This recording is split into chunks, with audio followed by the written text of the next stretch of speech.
নমস্কার বন্ধুরা, welcome back to our channel. তোমরা সবাই কেমন আছো? আশা করছি তোমরা সবাই খুব ভালো আছো। আমিও খুব ভালো আছি। পপি ডেলি লাইফস্টাইলে তোমাদের সবাইকে আরও একবার ওয়েলকাম। তো এখন বাজে হলো 9:30। তো ঘুম থেকে উঠতে উঠতে আজকে দেরি হয়ে গেছে। তো শরীরটা একটু ভালো না, তো আজকে তার জন্য আজকে আর কি দেরি করে উঠেছি। এই জাস্ট কাজবাজ সেরে স্নান করে আসলাম। তো এখন যাব আর কি জামা কাপড় নাড়তে।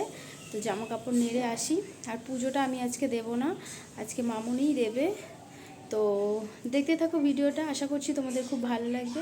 কেউ ভিডিওটা স্কিপ করো না। দিকে তো সকালের কাজবাজ যেটুকু বলতে বাড়ির বউদের যেরকম থাকে, ঘর মোছা, ঘর ঝাড় দেওয়া, উঠোন ঝাড় দেওয়া, তারপরে তুলসী মন্দির মোছা, তো আমারও সেম সেইটুকুই কাজ ছিল। তো আজকে যেহেতু ঘুম থেকে একটু দেরি হয়ে গেছে উঠতে উঠতে, বলো তো কি কালকে এত মশা কামড়েছিল না রাত্রিরে, কি বলবো, মশারি টাঙায় না, আবার ফ্যান চালিয়েছি, অল আউটও জ্বালিয়েছি, কিন্তু মশা এত কোথা থেকে আসে ভগবান জানে। শোয়ার সময় তো একটাও দেখতে পাই না, আর সারাটা রাত ঘুমোতে পারিনি মশার কামড়ে। তো ওই জেগে জেগেই ঘুমিয়েছি, এরকম একটা অবস্থা। এমন গরম আর কি, এই গরমে তো ঘুমোনোও যাচ্ছে না, ভীষণ কষ্ট হচ্ছে। তো দেখা যাক, আজকে বলেছে বৃষ্টি হওয়ার কথা। তো ঝড় বৃষ্টি, তো দেখা যাক কখন ঝড় বৃষ্টি ওঠে। এখন তো রোদ উঠেছে বেশ, একদম কি বলবো, ঝিলমিলিয়ে রোদ উঠেছে, দেখতেই পাচ্ছ। আদৌ বৃষ্টি হবে কি না জানি না। আবহাওয়া দপ্তরে তো দেখিয়েছে বৃষ্টি হবে। বৃষ্টি হলে তো ভালোই হবে, বলো তো কি এই গরমে, মানে প্রত্যেকটা মানুষ আর কি ছটফট করছে একটু বৃষ্টির জন্য। এতটা গরম দিচ্ছে না, সবারই কষ্ট হচ্ছে, আমার বলো তোমার বলো, সেম সবারই প্রবলেম হচ্ছে। তো দেখা যাক, ঠাকুর ঠাকুর করে যদি বৃষ্টি হয় তো ভালোই হবে। তো এইদিকে দেখো, এইদিকে জামা কাপড় মেলে আমি চলে এসেছি ঘরে। যেহেতু কোনো কাজই কমপ্লিট হয়নি, দেখো মাথা স্নান হয়নি, সিঁদুর পরা হয়নি, কিছুই করিনি, বাইরের কাজটা কমপ্লিট করে ঘরে এসেছি।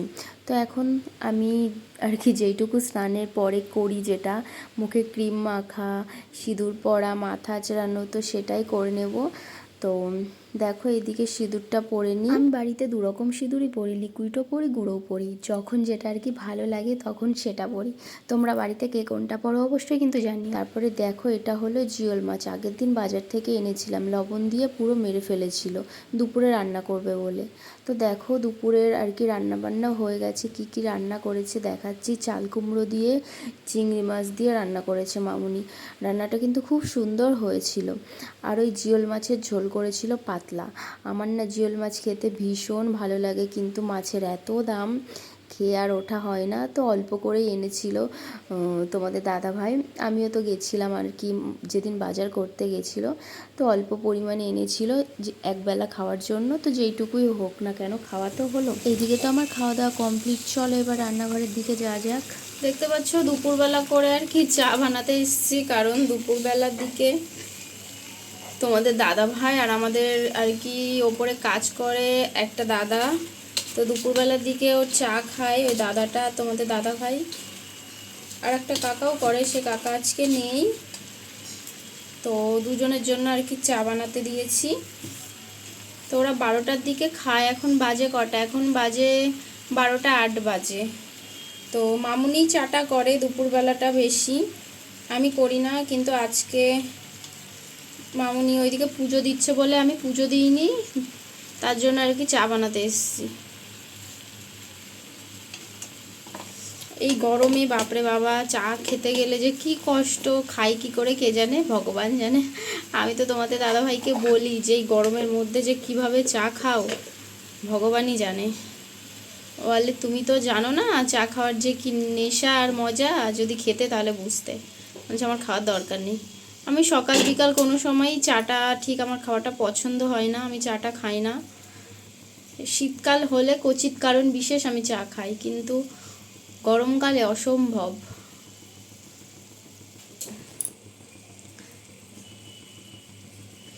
এইদিকে দেখো চাটা প্রায় হওয়ার মুখেই।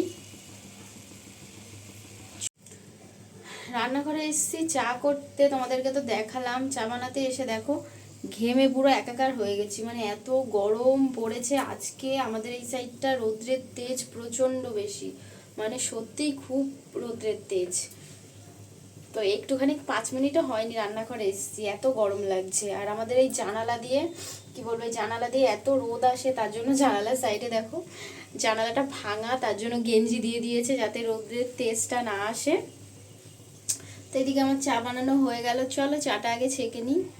তারপরে তোমাদের দাদাভাই বলেছে ফোন করতে, কারণ ও এসে নিয়ে যাবে চাটা, আমি আর ওপরে যাব না। ও বললো চা হলে ফোন করো।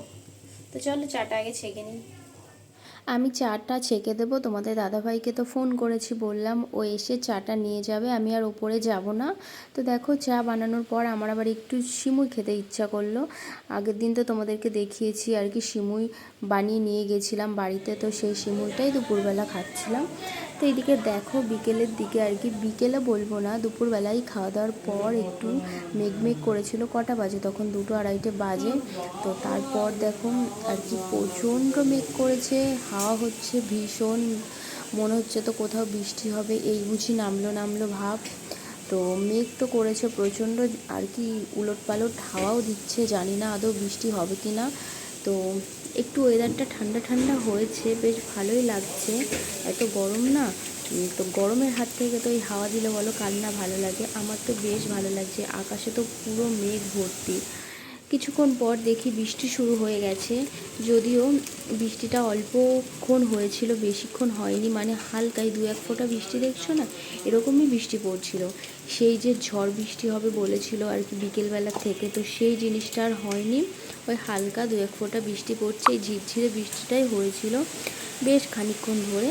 তো জোরে বৃষ্টি হয়নি, কিছু করার নেই, না হলে কিছু করার নেই। সবাই বলছে আর কি রাত্রের দিকে হবে, দেখা যাক রাত্রের দিকে হয় কি না। আমাদের এই দিকে তো আর কি ঝড় বৃষ্টি হয়েছে বলে কারেন্টও চলে গেছে, কিছু করার নেই। তো দেখো তারপরে আর কি আমি বসে পড়েছি, আমার প্রচণ্ড দাঁতে যন্ত্রণা হয়েছে আর কি, দাঁতে ব্যথা। কারণ বলো তো কী হয়েছে, আমার আর কি আক্কেল মারি উঠেছে, এই বয়সে এসে আক্কেল মারি উঠেছে। তো এর তো ওষুধ নেই, তো এর আগেও আমার দাঁতে ব্যথা হয়েছিল, তো ডাক্তারের কাছে গেছিলাম, এনআরএসের ওখান থেকে ওষুধ দিয়েছিল দাঁতে যন্ত্রণার। তো সেম আবারও ব্যথা হয়েছে, মানে মাড়ির সাইড দিয়ে আর কি দাঁত উঠছে, তো সেখানে আর কি 2 সাইডেই প্রচণ্ড যন্ত্রণা। এক সাইডে তো বেশি যন্ত্রণা, কিচ্ছু খেতে পাচ্ছি না, এত কষ্ট হচ্ছে, ভীষণ কষ্ট হচ্ছে, মানে কিছু চিবোতেও পাচ্ছি না, নরম নরম খাবার খেতে হচ্ছে। এই মুখে ওষুধটা দিয়ে রাখলাম না, ওষুধ দিয়েও কিছু কাজ হচ্ছে না। তো দেখা যাক যদি না কমে তারপরে ডাক্তারখানায় যেতে হবে। আমি খুব একটা ডাক্তারের ওষুধ খেতে পছন্দ করি না, ওর জন্য বলো তো কি যতটা কষ্ট সহ্য করা যায় ততটা আমি কষ্ট সহ্য করছি। ব্যথার ওষুধ বলো কোনো কিছু আমি খাই না, কারণ ওষুধ ব্যথার জিনিস আমি খেতে পছন্দ করি না। ওষুধ আর কি ট্যাবলেট যেটা হয়, যদি না কমে দেখা যাক, তাহলে কিছু করার নেই, তখন তো যেতেই হবে। তো দেখো এটা হলো রাত্রের টিফিন। রাত্রের টিফিনে আমাদের কি ছিল, লুচি ছিল। দাদাভাই তো ময়দার জিনিস কিচ্ছু খেতে পারছে না, তার জন্য আর কি আটার লুচি করেছিল। আর আমি আটার লুচিটা একটু বেশিই পছন্দ করি, ময়দার লুচি আমি খেতে পারি না। আটার লুচি হলে 2-3টে খাই, আর ময়দার লুচি আমার একদমই পছন্দ হয় না, কেমন যেন লাগে। ওর এখন পেটের প্রবলেমের জন্য ওকেও সেই আটার লুচি খেতে হচ্ছে, কিছু করার নেই। এই আটার লুচিটা বাড়িতে করেছিল, আর বাইরে থেকে এই যে তরকাটা এনেছিল খাওয়ার জন্য। তো এইটুকুই আর কি আমাদের রাত্রের টিফিন, 1 প্লেট তরকাতেই আমাদের 3 জনের হয়ে যাবে। তো চলো আজকের মতো ব্লগটা আমি এখানেই শেষ করছি, আবার নেক্সট ব্লগে দেখা হবে। তোমরা সবাই খুব ভালো থেকো, সুস্থ থেকো, টাটা।